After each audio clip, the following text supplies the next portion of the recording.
అందరికీ కూడా నా హృదయపూర్వకమైన వందనాలు తెలియజేస్తూ, మరి సమాజంలో ఈ మధ్యకాలంలో ఏది జరిగినప్పటికి కూడా అది కూడా మనకి ఒక పాఠంగా ఉండాలనే ఉద్దేశం ఉందన్నమాట.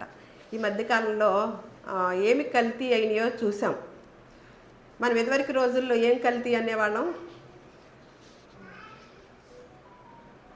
ఏమని కల్తీ అనేవాళ్ళము? కళ్ళు తాగి, కల్తీ మందు తాగి, కల్తీ కళ్ళు తాగి మరణించారు అనే వార్తలు వినేవాళ్ళం. ఇప్పుడు కల్తీ పాలు తాగి మరణించారు అనే వార్త వింటుంటే ఎంత ఆశ్చర్యం వేస్తుందోనండి. అసలు ఏమైపోతుంది సమాజము, ఏం చేస్తున్నారు? కల్తీ కల్తీ అనమాట. అందుకనే మనము నేను ఒక పేపర్లో ఒక మ్యాటర్ విన్నానమాట. విని కంపల్సరీగా మనం దీన్ని వాక్యానికి జోడించినప్పుడు నాకు చాలా నేను నేర్చుకున్న అర్థాన్నే మీకు తెలియజేస్తానమాట. ఈ కల్తీ అనేది హెడ్డింగ్ పెట్టారు, హత్యతో సమానం అంటండి. కల్తీ ఎవరైతే చేస్తున్నారో వ్యాపారాలు చేస్తూ కల్తీ కలుపుతూ ఆ స్వచ్ఛమైన పాలను కూడా విషంలాగా చేసేసి ఎంతమంది ప్రాణాలకి, పిల్లలకి, పెద్దవారికి ముప్పు తెచ్చారో దాన్నంట హత్యతో పరిగణించాలని మరి అన్నీ చెప్తూ, రాజమండ్రిలో కల్తీ పాలు దాగి 5 మృత్యువాత పడటం, ఇంకో 4 బాలలు తీవ్ర అస్వస్థతలు ఉండటం, మరి కొంతమంది అనారోగ్య బారిన పడటం అవకాశం ఉండటం తీవ్ర బాధాకరమని, రసాయనాలు కలిపిన పాలు తీసుకున్న వారిలో వారి మూత్రపిండాలు పాడైనట్టుగా నిర్ధారణ జరిగిందంటే. ఇలాంటి కల్తీ ద్వారా జరిగిన మరణాలు కేవలం మామూలు మరణాలు కాదు. వీటిని కంపల్సరిగా అడ్డుకట్టపడాలంటే నేరస్తుడికి శిక్ష మాత్రము ఒక్కటే చాలదు అని కొంతమంది అన్నారనమాట. అంటే కల్తీ పాలు తెచ్చిన వారికి అసలు శిక్ష కాదు, ఏం చేసినా పాపం లేదు అనే మాటలు తీసుకొస్తూ, మనం ఒకప్పుడు ఏమైనా కల్తీ కళ్ళు తాగారని, మందు తాగారని, మరణించారని వార్తలు చూస్తూ ఉంటాం కదా. ఇప్పుడు కల్తీ పాలు తాగి దుర్మరణాలు సంభవించే స్థితికి సమాజం దిగజారిందని ఒక వ్యక్తి రాసిన మాట అనమాట. ఇంకా కల్తీ వల్ల అనారోగ్యం పాలయ్యే వాళ్ళు, దీర్ఘకాలిక వ్యాధులు లోనయ్యే వాళ్ళు ఎన్ని రెట్లు అధికంగా ఉన్నారో ఏ గుణాంకాలు కూడా చెప్పలేవంట. కాబట్టి ఒక విషాదం జరిగినప్పుడు ఒక్క విషయం పైనే ప్రతి క్రియ మిగిలిపోకుండా దాన్ని పాఠంగా తీసుకొని వ్యవస్థను చక్కదిద్దుకోవాలంట. అందులో మొదటిది కల్తీ రాయుళ్లపై ఉక్కుపాదం మోపటం అంట. నేరస్తులకి కఠిన శిక్షలు సకాలంలో పడేలాగా చూడాలి. ఎందుకు చెప్పానంటే, ఒక కల్తీ కలిపితే ఇంతమంది కంపల్సరిగా నేరస్తులకి కఠినమైన శిక్ష సకాలంలో తొందరగా పడాలి. అంటే ఎందుకంటే ఈ మధ్యకాలంలో మనం పేదవారికి ఎలా తప్పులు చేసిన వారికి శిక్ష వెంటనే వస్తుందో, గొప్పవారికి ఏదైనా నేరం చేసినప్పుడు సంవత్సరాల తరబడి అయినా కూడా న్యాయం ఎలా జరగటలేదో మనము సోషల్ మీడియాలో, సమాజంలో చూస్తూ ఉన్నాం అనమాట. కానీ వీళ్ళు ఏమంటున్నారంటే, ఈ కల్తీ పాలు వల్ల కంపల్సరిగా వాళ్ళకి శిక్ష పడాలి అని నిర్ధారణ చేశారు. వాళ్ళకి హత్యతో, అంటే ఆ కలిపిన వారికి ఆ యొక్క విధానం ఏంటంటే వాళ్ళు హత్య అంతకులే అని నిర్ధారించారు. మరి స్వచ్ఛమైన వాక్యాన్ని కల్తీ చేస్తున్నప్పుడు నేను ఇది చదువుతున్నప్పుడు నాకు ఈ మాట గుర్తుకొచ్చిందండి. వాక్యం ఏమన్నా స్వచ్ఛమైనది, దాన్ని కల్తీ చేసి చెప్పినప్పుడు ఎంత శిక్షకు పాత్రులండి.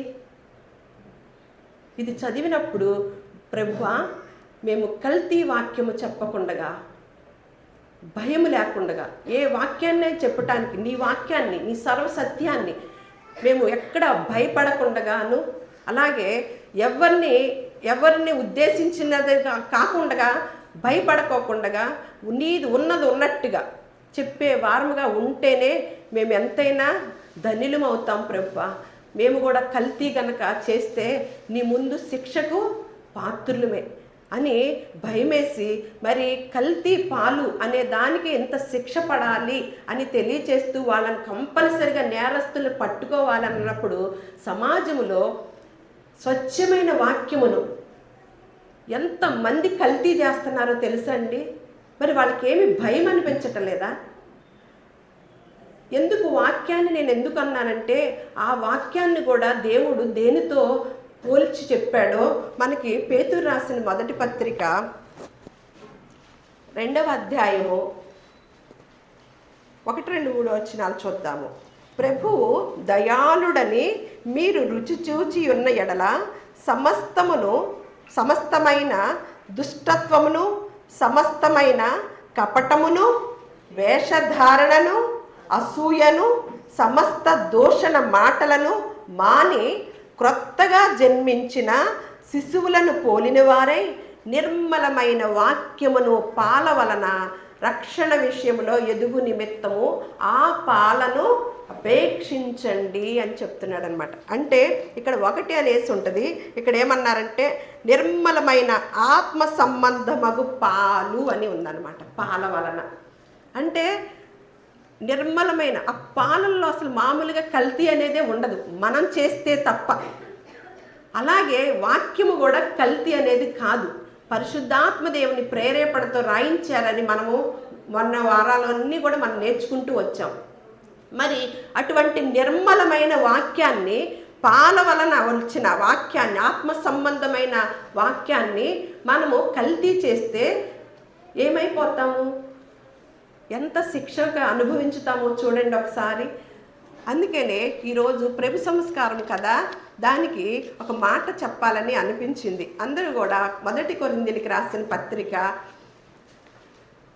11వ అధ్యాయము 23-26 వరకు కొన్ని వచనాలు నేను చదువుతాను, మీరు చూస్తుండండి. మనము నేను చదివే ముందు మనము ఏమీ చేయకోకుండా, అంటే ఇందాకేమని చదువుకున్నాం ఆదికాండంలో, నీవు సత్క్రియలు చేయని ఎడల నీ వాకిట పాపము పొంచి ఉంటుంది.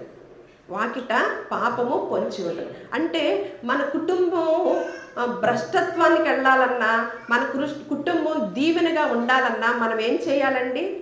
సత్క్రియలు. కొంతమంది అంటారు, మేము మా మట్టుకు మేము బాగానే ఉంటాము, ఎవరిని తిట్టము, ఎవరిని కూడా దూషించము, ఎవరి మీద కూడా ఎవరిని మోసం చేయము, మా మట్టుకు మేము చాలా జాగ్రత్తగా ఉంటూ మా జీవితాలను మేము గడుపుతాము అని మనం చాలామంది మేము మంచిగా ఉంటూ మేము ఎవరిని అన్యాయం చేయమండి, ఎవరికి పెట్టము, మేము పెట్టించుకోము, మేము పెట్టించుకోము, మేము తిట్టము, మేము తిట్టించుకోము, మేము చాలా జాగ్రత్తగా మా కుటుంబంలో మేము చాలా జాగ్రత్తగా మేము ఉన్న దాంట్లో చక్కగా జాగ్రత్తగా క్రమశిక్షణగా జీవించుతూ ఉంటున్నామండి అని మనకు కొంతమంది చెప్తూ ఉంటారు. అది దేవుని దృష్టిలో ఎలాగ పరిగణించిద్ది, దేవుని దృష్టిలో ఎలాంటిది అవుతుందో ఆ విషయాన్ని మనం నేర్చుకుందాము. దానికి ముందుగా ఈరోజు రొట్టె ద్రాక్షరసం మనం అందరం తీసుకుంటాం కాబట్టి మనం అందరం కూడా దాని యొక్క సాదృశ్యం, దాని సారాంశం మనము గనక ఉండకపోతే, సంపూర్ణంగా తెలుసుకోకపోతే నిజంగానే మనం భ్రష్టులు అవుతామండి. మనం దేన్నైతే వద్దనుకుంటున్నామో దాని దగ్గరికి వెళతామండి. దేన్ని వద్దనుకుంటున్నాము? భూలోకంలో నరకానికి వెళ్ళకుండా ఉందామని అనుకుంటున్నాము. కానీ ఈరోజు ఈ వాక్యాలు విన్న తర్వాత మనము నరకానికి వెళతామో పరలోకానికి వెళ్ళే వారముగా ఉంటున్నామో అనేది మనకు అర్థమవుతుంది అన్నమాట. 1 కొరింథీ 11:23-26. ప్రభువైన యేసు తాను అప్పగింపబడిన రాత్రి ఒక రొట్టెనెత్తుకొని కృతజ్ఞతాస్తుతులు చెల్లించి దానిని విరచి, ఇది మీ కొరకైన నా శరీరము, నన్ను జ్ఞాపకం చేసుకొనుటకై దీనిని చేయుడని చెప్పెను. ఆ ప్రకారమే భోజనమైన పిమ్మట ఆయన పాత్రనెత్తుకొని, ఈ పాత్ర నా రక్తం వలననైన క్రొత్త నిబంధన, మీరు దీనిలోనిది త్రాగునప్పుడెల్లా నన్ను జ్ఞాపకము చేసుకొనుటకై దీనిని చేయుడని చెప్పాడు. ఏం జ్ఞాపకం చేసుకోమన్నాడండి? దాన్ని చాలామంది ఎలా ఉంటుందంటే, క్రైస్తవులైన వారు, బాప్తిసం తీసుకున్నవారు, అమ్మో ప్రభు సంస్కారం తీసుకోకుండా ఎలాగండి, దాన్ని తీసుకోవటానికి వస్తామండి తప్పకుండా అని తీసుకోవాలని ఆరాటపడుతూ ఏదో ఒక సమయానికి వచ్చి లేటుగానో లేకపోతే ఏదో ఒక విధంగా ఆచారంగా తీసుకొని వెళ్ళిపోతారు. మరి నేను ఇందాకే అన్నా, ఇప్పుడు వరకు కల్తీ వాక్యం విన్నారా? ఒరిజినల్ వాక్యాన్ని విన్నారా? ఒరిజినల్ వాక్యం వింటే సారాంశం తెలియాలి. అర్థమైందా? ఒరిజినల్గా మీరు కల్తీ లేని వాక్యము కనుక వింటే, నన్ను జ్ఞాపకం చేసుకోండి అన్నప్పుడు దాని వివరణ తెలియాలి. ఏం జ్ఞాపకం చేసుకోమన్నాడు? ఆయన ఏం చేశాడు? ఆయన బలిని గురించి జ్ఞాపకం చేసుకోవాలి. ఆయన ఏమైపోయాడు? ఒకప్పుడు ఏమన్నా పాత నిబంధన కాలంలో మనం ఏదైనా పాపం చేస్తే ఒక జంతువునో ఒక పక్షినో ఒక జంతువునో ఏదో ఒక దాన్ని బలి ఇచ్చేవారు. దానికి ప్రాయశ్చిత్తంగా అనుకునేవారు పూర్వకాలంలో. కానీ యేసుక్రీస్తు వారు వచ్చాక ఏటితో పని లేకుండా, ఏ జీవరాశికి బలులు అనేది కాకుండా తండ్రి తన కుమారుణ్ణి మనందరి కోసము, మన పాపాల ప్రాయశ్చిత్తం కోసము ఆయననే బలిగా చేశాడు. ఆయన రక్తాన్ని చిందించాడు. అప్పుడు నన్ను జ్ఞాపకం చేసుకోండి, మీరు దీన్ని తీసుకున్నప్పుడల్లా నన్ను జ్ఞాపకం చేసుకోండి అన్నాడు. మనం ఏం చేస్తాం? ఈరోజు తీసుకుంటాము, ఇంటికి వెళ్ళిపోతాము, మరలా బైబిల్ అక్కడ పెట్టేస్తాము. ఖచ్చితంగా వారమంతా ఏ ఆలోచనలు చేస్తున్నాము, ఏ పని చేస్తున్నాము అనేది కనుక మీరు పరిగణలోకి తీసుకుంటే, మీరు దీవెనికి పాత్రులు అవుతున్నారో శాపానికి పాత్రులు అవుతున్నారో ఈరోజు మనకి స్పష్టంగా దేవుడు తెలియచేస్తాడండి. దేవుడే ఉన్న స్వచ్ఛమైన వాక్యాన్నే రాయించారు. మనం విన్నదేమన్నా కల్తీ వాక్యం విన్నాము, దానితో కొట్టుకుంటూ పోతూ మనకు అవసరమైనప్పుడు దేవుని సన్నిధికి వస్తాము, మనకు కుదిరినప్పుడు దేవుని సన్నిధికి వస్తాం. దేవుని సన్నిధి అంటే ఎంత భయముతో తీసుకుంటున్నారండి, ఒక్కసారి ఆలోచించండి. దేవుని సన్నిధి అంటే గడగడ వణకాలండి, భయపడిపోవాలి, ప్రాధాన్యత ఇవ్వాలి, ప్రత్యేకత ఉండాలి. మనము మన కుటుంబానికి ఏమి తీసుకొచ్చుకుంటున్నాము అనేది చూస్తే, నిజ క్రైస్తవుడైతే ఏం చేయాలంట? రొట్టెను క్రీస్తు శరీరంగాను ద్రాక్షరసం ఆయన రక్తముగా భావించి తీసుకోవాలి. రొట్టెని ద్రాక్షరసాన్ని త్రాగువాడు క్రీస్తు ఈ లోకానికి రెండవసారి వచ్చినంత వరకు, లేక మనం బ్రతికున్నంత వరకు కూడా ఆయన మరణ పునరుద్ధానాన్ని ప్రకటించాలంటండి, పని చేయాలి. ఇందాక పాట పాడుతూ శిరీష, రాత్రుళ్ళు పగలు ఎందుకంట? ఎవరి కోసం అంటండి? కాయలు ఎందుకు, పువ్వులు ఎందుకు, ఎవరి కోసము? మరి మనం ఎవరి కోసమండి? మన కోసము ఎన్ని జీవరాశులు బలి అవుతున్నాయండి. ఆ సిస్టమ్ పెట్టాడు కదా, ఏకంగా తన కుమారుణ్ణే బలి చేశాడు కదా. అంటే మనం ఏమీ ఇబ్బంది లేకుండా ఉందామనా? చూడండి, అంటే ఎప్పుడైతే నన్ను జ్ఞాపకం చేసుకోండి అని దాన్ని తీసుకుంటున్నామంటే ఆయన శరీరంలోనూ ఆయన రక్తంలోనూ పాలిభాగస్తులు అవుతున్నాం. ఏ మాత్రమైన మన లోపల చెడు అనేది, దుష్టత్వం అని ఇందాక చదువుకున్నాం కదా, ఏం మానేయాలంట? ప్రభు దయాళుడని రుచి చూచి ఉన్న ఎడల ఏం చేస్తున్నాడు? సమస్తమైన దుష్టత్వమును, సమస్తమైన కపటమును, వేషధారణను, అసూయను, సమస్త దోషణ మాటలను మాని క్రొత్తగా జన్మించిన శిశువులను పోలిన వారే వాక్యమను పాల వలన, నిర్మలమైన వాక్యమను పాల వలన మనము రక్షణ విషయంలో ఎదుగు నిమిత్తం ఆ పాలను అపేక్షించుతూ ఉండాలంట.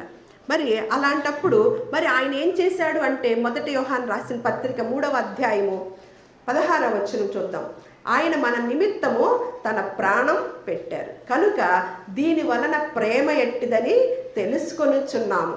మనము కూడా మన సహోదరుల నిమిత్తము ప్రాణం పెట్ట బద్ధులమై ఉన్నాము. అంటే రొట్టె ద్రాక్షరసం కేవలం మనకు బలియాగాన్ని జ్ఞాపకం చేసేవి మాత్రమే కాక ఏం చేస్తుందంట? మన కర్తవ్యాన్ని, మనం చేసే పనిని జ్ఞాపకం చేసేదిగా బలి ఉండాలంటండి. బలియాగంగా కలగాలి. క్రీస్తు మన కొరకు చనిపోయాడని ఏడుస్తూ ఏం చేస్తామండి? క్రీస్తు మన కొరకు చనిపోయాడని ఈరోజు తీసుకునే వాళ్ళు కూడా ఏడుస్తారు. అలాగే అసలు లెంట్ డేస్ కదా ఇప్పుడు, ఇక రేపు గుడ్ ఫ్రైడే రోజుని ఎంత ఏడుస్తూ ఉంటారు. ఆయనే చెప్పారు, సాక్షాత్ యేసుక్రీస్తు వారే చెప్పారు, అమ్మా నేను మీ పాపాల కొరకు బలి అయిపోయి మీకు విడుదల దయచేస్తే మీరు నా కోసం ఎందుకు ఏడుస్తున్నారు? మీకోసము మీ పిల్లల కోసం ఏడవండమ్మా అని స్పష్టంగా తెలియచేశారు. కానీ మనం ఏం చేస్తాము?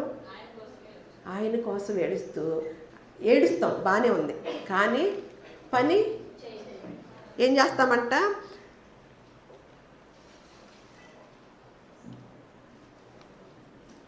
క్రీస్తు మన కొరకు చనిపోయాడని ఏడుస్తూ తాము మాత్రము ఆ క్రీస్తు కొరకు ఏ పనిని జరిగింపక కేవలము రెట్టె ద్రాక్షరసం తీసుకోవటం వరకే ఉంటే అది వారికి వేషధారణ ఉంటుంది. మనం ఎందులో ఉన్నామో ఈరోజు ఇది చాలా పవిత్రమైన పరిచర్య అండి. చాలా చాలా భయముతో కూడిన పరిచర్య. అయితే అందుకని ఇప్పుడు మనం ఎలా బలి అవ్వాలంట అంటే, అప్పట్లో మరి ఆ జంతువులతో పక్షులతో అయిపోయింది. తర్వాత యేసుక్రీస్తు వారి బలయ్యారు. మనల్ని కూడా బలియాగం చేయమన్నాడు. మనల్ని కూడా ప్రాణం పెట్టమని అన్నాడు. నేను ప్రాణం పెట్టాను కాబట్టి మీరు కూడా సహోదరుల కొరకు ప్రాణం పెట్టాలన్నాడు. ఇప్పుడు మనం ఎలా అవ్వాలి? రోమిలికి రాసిన పత్రిక 12వ అధ్యాయం 1వ వచనం చూద్దాము. కాబట్టి సహోదరులారా, పరిశుద్ధమును దేవునికి అనుకూలమైన సజీవ యాగముగా మీ శరీరములను ఆయనకు సమర్పించుకొనండి. అంటే ఇప్పుడు ఎలా అండి? మనము ఉన్న పటాన సజీవ యాగంగా మన శరీరాన్నంట ఏం చేయాలంట? ఆయనకి సమర్పించుకోవాలంట. దేవుడిచ్చిన ఈ శరీరాన్ని ఏం చేస్తున్నాం? ఇప్పుడు సజీవ యాగంగా మన శరీరాన్ని సమర్పించుకోవాలంట.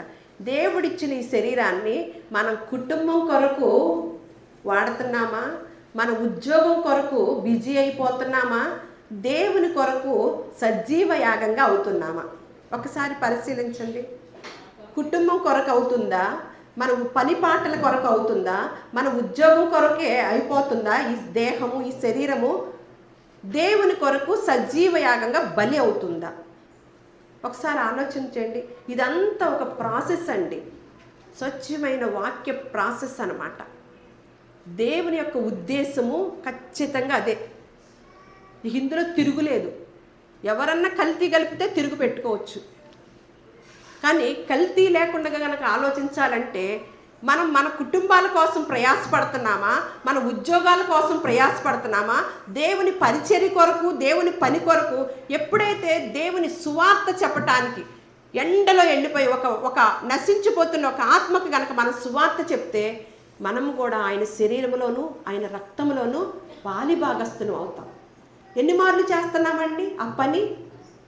ఏం చేశాడంట? రాత్రులు పగలు ఏం చేశాడంట? ఆయన మన కోసము పని చేశాడంట. మనం ఏం చేయమంటున్నాడు? మనం కూడా ఆయన పనిని మనం చేయమంటున్నాడు. మరి 2వ కొరింథీయులకు రాసిన పత్రిక 5వ అధ్యాయం 10వ వచనంలో ఒక మాట ఉంటుంది. ఎందుకు ఇలా చేయాలంటే, దేహాన్ని బలిగా మనం ఇవ్వకపోతే, మన కొరకే, మన కుటుంబం కొరకే మనం గనక జీవిస్తూ ఉంటే, మన పనుల కోసమే కనుక మనం జీవిస్తూ ఉంటే, దేవుడు ఒక మాట చెప్తున్నాడు పౌలు గారి ద్వారా.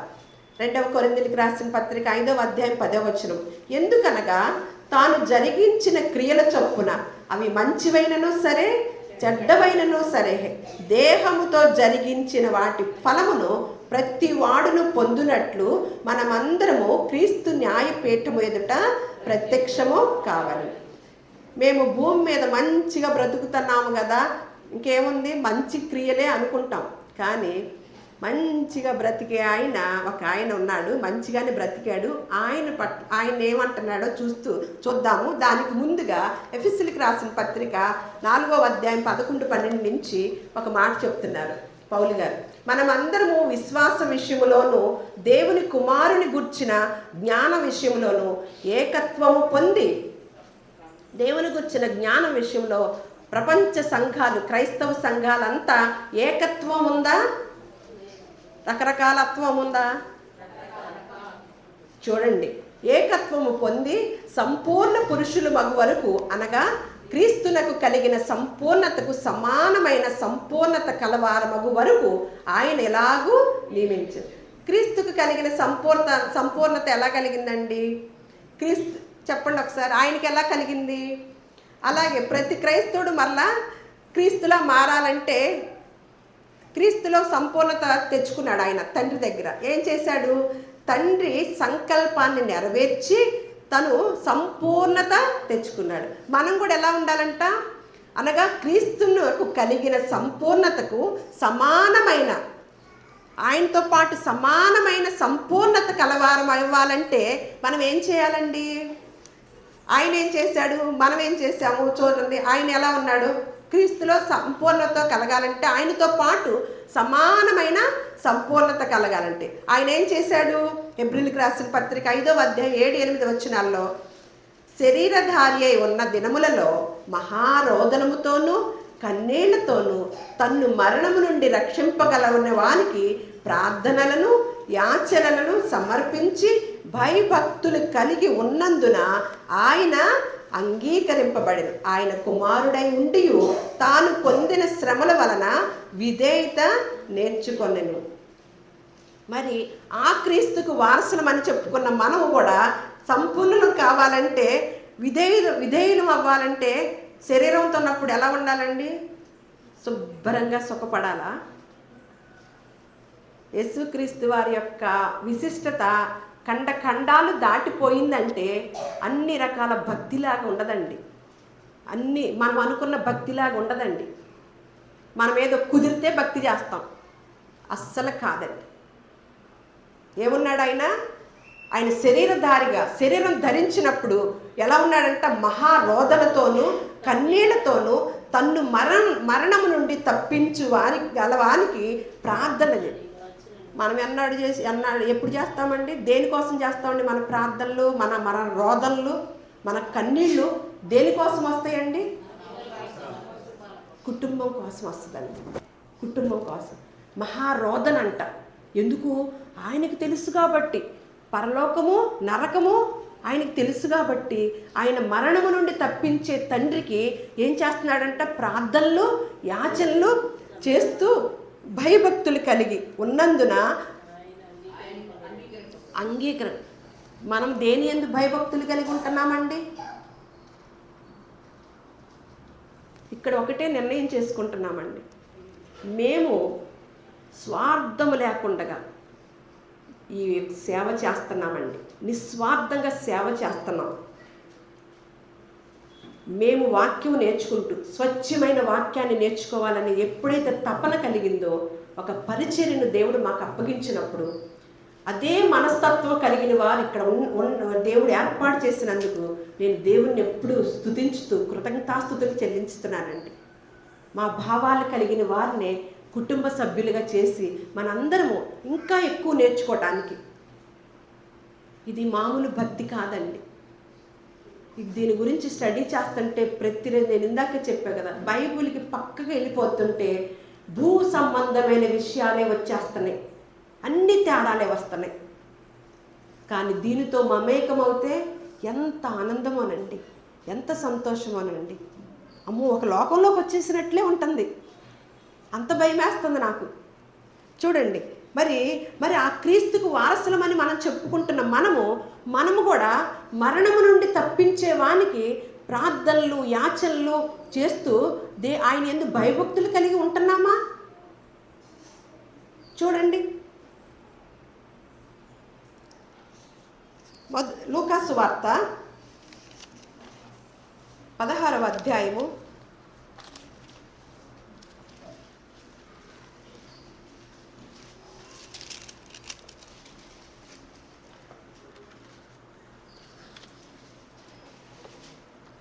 ఇక్కడ ఒక ఆయన ఉంటారు కదా, తెలిసిపోద్ది. మనం అందరం ఇందాక చెప్పుకున్నాం కదా, మేము మా మట్టుకి మా కుటుంబము మేము చక్కగా హ్యాపీగా ఉన్నామండి. మేము ఎవ్వరికి కీడు చేయలేదండి, మేము ఎవరిని ఇబ్బంది పెట్టలేదండి. మాకు వచ్చిన దాంట్లో మేము చక్కగా సంతోషంగా జీవిస్తూ దేవుని పరిచర్యకి కూడా అంతగా ఇవ్వాలనుకుంటే ఇస్తాము, లేదంటే లేదు. లేదా ఇతరులకు సహాయం చేయాలంటే చేస్తాము, లేదంటే లేదు. కానీ ఎవరిని ఇబ్బంది పెట్టమండి. మా కుటుంబం వరకు మేము మాత్రం చాలా హ్యాపీగా ఉంటాము.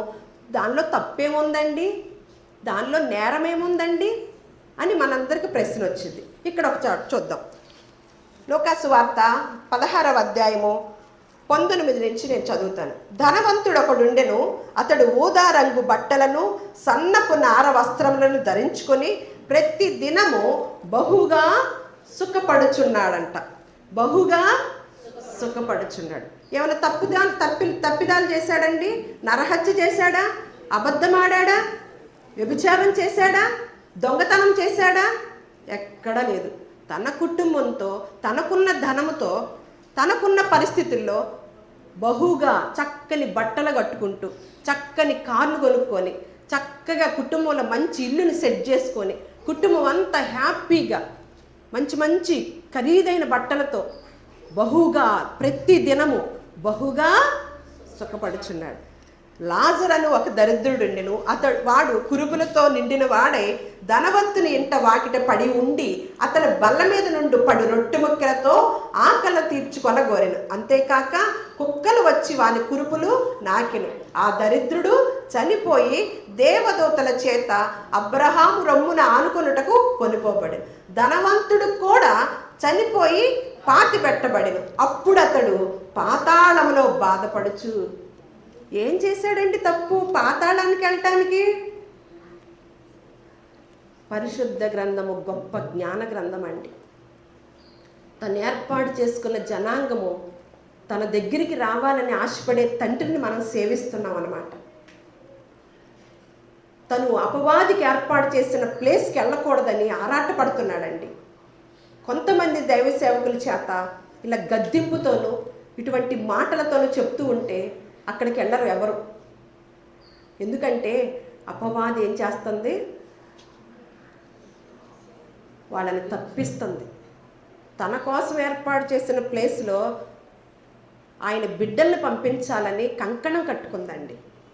దానికి సమయం కొంచెమే ఉందని భలే పని చేస్తుందండి. స్పీడ్గా. మనకేమన్నా ఇంత ఉందా? మనం ఎంత స్పీడ్గా చేస్తున్నామండి? ఒక ఇంత ఆలోచన చేయండి. దాని ఆయుష్ పెద్దదా, మన ఆయుష్ పెద్దదా? ఆరంభ దినాల్లో నుంచి అవ్వ దగ్గర నుంచి ఇప్పటి వరకు కూడా కొనసాగుతూనే ఉంది దాని యొక్క వయసు, ఆయుష్. ఎందుకు? మనలందరినీ దానికోసం ఏర్పాటు చేసిన దానిలోకి తీసుకెళ్ళాలని. అప్పుడు అతడు ఎక్కడికి వెళ్ళాడంటండి? పాతాళానికి వెళ్ళాడంటండి.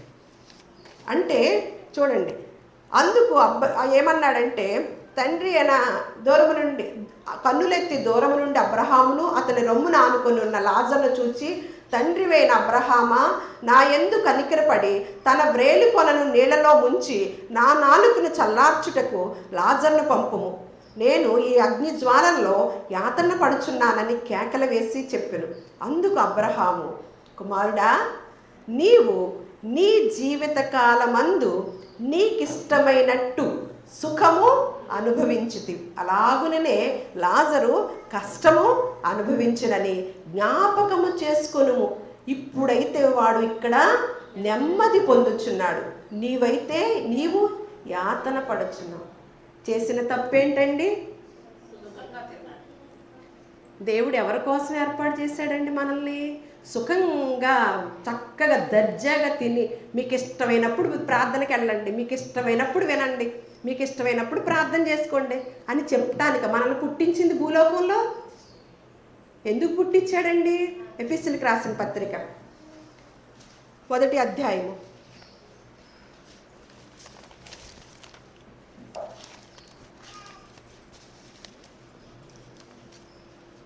4వ వచనం చదువు. ఎట్లనగా తన ప్రియుని యందు తాను ఉచితముగా మనకు అనుగ్రహించిన తన కృపా మహిమకు కీర్తి కలుగునట్లు తన చిత్త ప్రకారమైన దయా సంకల్పము చొప్పున యేసుక్రీస్తు ద్వారా తనకు కుమారులుగా స్వీకరించుటకై మనలను ముందుగా ఎవరి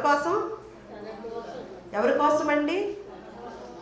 మనకేం తెలుసు? మనం ఏడిస్తే ఎవరి కోసం ఏడుస్తాము? ఆలోచిస్తే ఎవరి కోసం ఆలోచిస్తాము?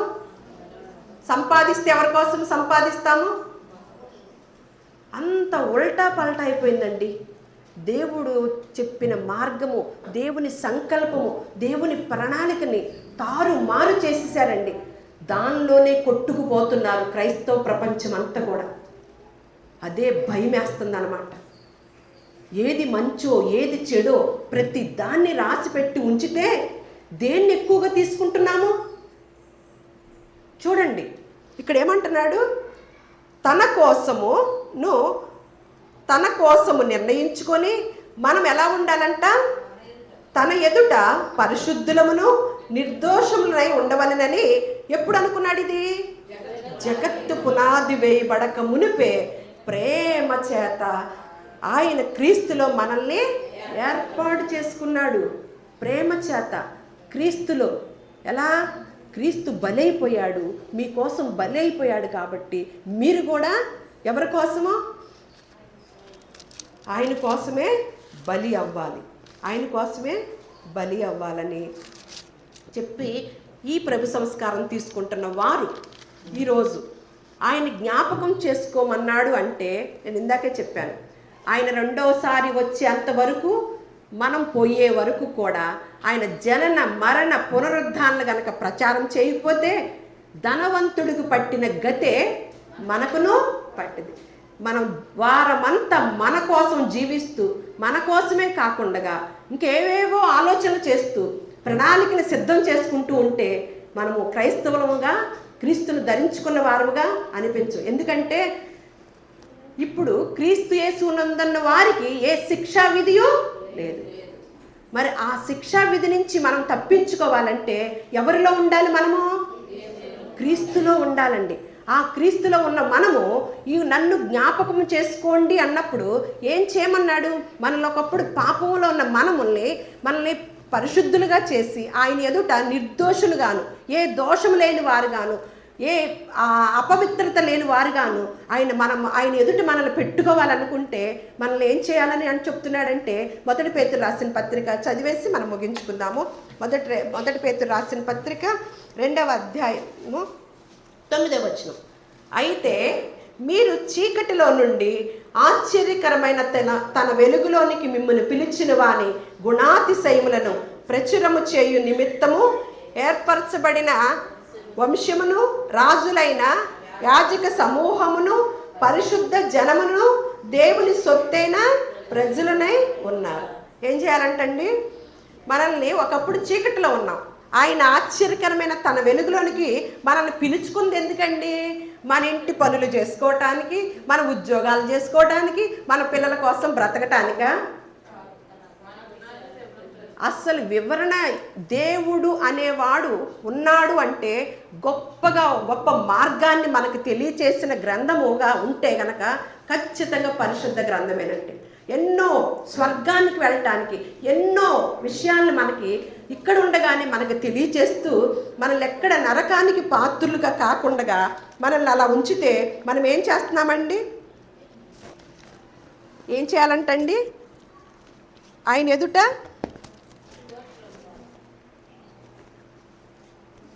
ఆయన ఆశ్చర్యకరమైన తన వెలుగులోనికి మిమ్మల్ని పిలిచిన వాని గుణాతిశయాల్ని ప్రచారం చేయటం కోసమే మనల్ని పుట్టించాడు, ఏర్పాటు చేసుకున్నాడు.